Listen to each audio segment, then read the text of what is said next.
ಮಾರುಕಟ್ಟೆಯಲ್ಲಿ ನಕಲಿ ಔಷಧಿಗಳ ಭೀಕರ ಜಾಲ ಪತ್ತೆಯಾಗಿದೆ. ಅಸಲಿ ನಕಲಿ ಪತ್ತೆ ಹಚ್ಚೋದೇ ವೈದ್ಯರಿಗೂ ಕೂಡ ಸವಾಲಾಗಿ ಹೋಗಿದೆ. ಪ್ರಯೋಗಾಲಯ ಪರೀಕ್ಷೆ ಬಿಟ್ಟರೆ ಪತ್ತೆ ಅಸಾಧ್ಯ ಅಂತ ಹೇಳಲಾಗ್ತಾ ಇದೆ. ರೋಗಿಗಳ ಜೀವಕ್ಕೆ ಕುತ್ತು ತರ್ತಾ ಇರುವಂಥ ನಕಲಿ ಪ್ರಾಡಕ್ಟ್.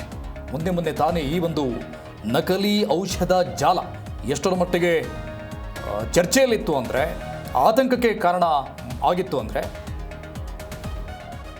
ಪ್ರಮುಖವಾದಂಥ ಮೆಡಿಸಿನ್ಸ್ಗಳನ್ನು ಫೇಕ್ ಮಾಡಿಬಿಟ್ಟಿದ್ರು. ಕ್ಯಾನ್ಸರ್ ರೋಗಕ್ಕೆ ಬಳಸುವಂಥ ಮೆಡಿಸಿನ್ಸ್ಗಳು ಈಗ ರೋಗಿಗಳ ಜೀವಕ್ಕೆ ಕುತ್ತು ತರ್ತಾ ಇರುವಂಥ ನಕಲಿ ಪ್ರಾಡಕ್ಟ್. ಇದನ್ನು ಪತ್ತೆ ಹಚ್ಚೋದು ಹೇಗೆ ಅಂತ ವೈದ್ಯರೇ ತಲೆ ಮೇಲೆ ಕೈ ಹೊತ್ಕೊಂಡು ಕೂತಿದ್ದಾರೆ. ಪ್ರತಿ ಔಷಧಕ್ಕೂ QR ಕೋಡ್ ಅಳವಡಿಕೆಗೆ ಆಗ್ರಹ ಕೇಳಿ ಬರ್ತಾ ಇದೆ.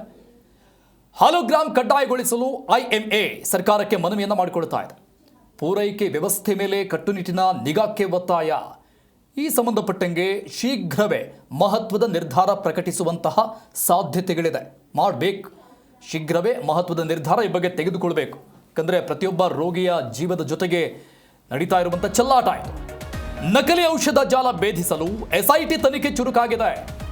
ಪ್ರತಿಷ್ಠಿತ ಕ್ಯಾನ್ಸರ್ ಆಸ್ಪತ್ರೆಗಳ ಮೇಲೆ SIT ಹದ್ದಿನ ಕಣ್ಣಿಟ್ಟಿದೆ. SIT ರಚನೆ ಆಗಿರುವಂಥದ್ದು ಈಗಾಗಲೇ ಹೊರಬಿದ್ದಿರುವಂತಹ ನಕಲಿ ಔಷಧ ಜಾಲದ ಮೇಲೆ ನಡೀತಾ ಇರುವಂತಹ ಆ ಒಂದು ತನಿಖೆ ಚುರುಕಾಗ್ತಾ ಇದೆ. ಆಸ್ಪತ್ರೆಗಳ ಕಳೆದ 6 ತಿಂಗಳ ಔಷಧ ಬಿಲ್ಗಳ ಪರಿಶೀಲನೆ ಮಾಡಲಾಗ್ತಾ ಇದೆ. ಮೂಲದಿಂದ ಮಾರಾಟದವರೆಗಿನ ಜಾಲ ಭೇದಿಸೋದಕ್ಕೆ SIT ಸಜ್ಜಾಗಿದೆ. ಪ್ರಮುಖ ಫಾರ್ಮಾ ಡಿಸ್ಟ್ರಿಬ್ಯೂಟರ್ಗಳತ್ತ ತನಿಖೆ ವಿಸ್ತರಣೆಯಾಗ್ತಾ ಇದೆ. ಡೀಟೇಲ್ಸ್ ಕೊಡ್ತಾರೆ ನಮ್ಮ ಪ್ರತಿನಿಧಿ ಪ್ರಸನ್ನ ಸಂಪರ್ಕದಲ್ಲಿದ್ದಾರೆ. ಪ್ರಸನ್ನ, ಇದು ಅತಿ ಶೀಘ್ರದಲ್ಲಿ ಇಂಥದ್ದೊಂದು ನಿರ್ಧಾರ ಆಗಬೇಕು ಅನ್ನುವಂಥ ಆಗ್ರಹ ಏನಿದೆ, ನಾಳೆ ಬಂದರೂ ಕೂಡ ಮೋಸ್ಟ್ ವೆಲ್ಕಮ್ ಇದಕ್ಕೆ.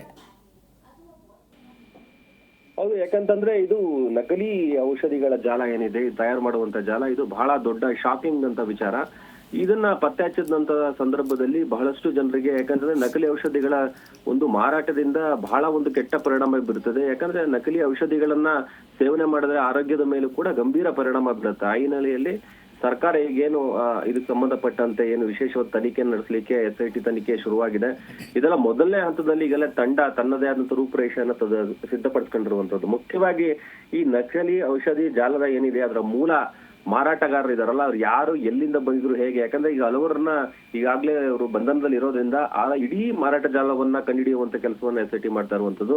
ಅದರಲ್ಲೂ ಕೂಡ ಅಲ್ಲಿ ಪತ್ತೆಯಾಗಿದ್ದಂತ ಔಷಧಿಗಳ ಬಗ್ಗೆ ನಮಗೆ ಗೊತ್ತಿರುವ ಹಾಗೆ ಏನಂತಂದ್ರೆ ಕ್ಯಾನ್ಸರ್ ಆಸ್ಪತ್ರೆಗಳಲ್ಲಿ ಬಳಸಲ್ಪಡುವಂತಹ ಔಷಧಿಗಳು ನಕಲಿ ಔಷಧಿಗಳಿದ್ವು ಅನ್ನುವಂತ ಮಾಹಿತಿಯನ್ನ ಅವಾಗ ಔಷಧಿ ಇಲಾಖೆ ಏನಿದೆ ಅದು ಕೂಡ ಒಂದು ಅಧಿಕಾರಿಗಳು ಮಾಹಿತಿಯನ್ನು ಕೊಟ್ಟಿದ್ದು. ಅದಕ್ಕೆ ಸಂಬಂಧಪಟ್ಟಂತೆ ಈಗ ಕ್ಯಾನ್ಸರ್ ಆಸ್ಪತ್ರೆಗಳಿದೆ ಮತ್ತು ಆಂಕಾಲಜಿಸ್ಟ್ ಅಂದ್ರೆ ಕ್ಯಾನ್ಸರ್ ಟ್ರೀಟ್ಮೆಂಟ್ ಕೊಡುವಂತ ವೈದ್ಯರೇನಿದ್ದಾರೆ ಅವರ ಕೂಡ SIT ಬಿದ್ದಿದೆ. ಎಲ್ಲರನ್ನೂ ಕೂಡ ತನಿಖೆಯನ್ನು ಮಾಡುವಂತ ಕೆಲಸವನ್ನು ಒಂದು ಕಡೆಯನ್ನು ಮಾಡ್ತಾ ಇದೆ. ಯಾಕಂದ್ರೆ ಈ ಒಂದು ಜಾಲ ಎಲ್ಲಿ ಕೊಟ್ಟಿತ್ತು, ಯಾವ ಆಸ್ಪತ್ರೆ ಕೊಟ್ಟಿತ್ತು, ಯಾರು ಈ ಔಷಧಿಗಳನ್ನ ಬರ್ಕೊಡ್ತಾ ಇದ್ರು ಅಂತ ಡಾಕ್ಟರ್ಗಳು ಯಾರು, ಆ ಫಾರ್ಮಸಿಸ್ಟ್ಗಳು ಯಾರು ಅದನ್ನ ಮಾರ್ತಾ ಇದ್ರು, ಅವ್ರ ಬಿಲ್ಗಳ ಮಾಹಿತಿ ಎಲ್ಲವನ್ನ ಸಂಪೂರ್ಣವಾಗಿ ಹೊರತೆಗೆಯುವಂತ ಕೆಲಸವನ್ನು SIT ಮಾಡ್ತಾ ಇದೆ. ಹಾಗಾಗಿ ಮುಂದೆ ಈಗ ಇದ್ರ ಹಿಂದೆ ಇರುವಂತಹ ಬಹುದೊಡ್ಡ ಜಾಲ ಹೊರಬೀಳುವಲ್ಲಿದೆ.